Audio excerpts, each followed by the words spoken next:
Hello, what is up guys? Kamusta kayo? Sana ayos lang kasi ayos lang ako. Share ko lang ng konti ang aking journey dito ngayon. Papunta ako ng Phuket, Thailand. Siyempre, unang-una, pasalamat tayo sa Diyos dahil sa opportunity na to.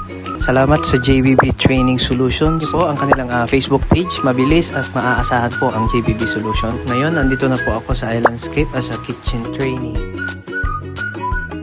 Free food, breakfast, lunch, and dinner. At meron din pong monthly allowance para sa aming mga intern. Meron din po kaming 2 days off para makagala, makapunta kung saan nyo po gustong pumunta. Kung napanood mo ang video ito, it's a sign.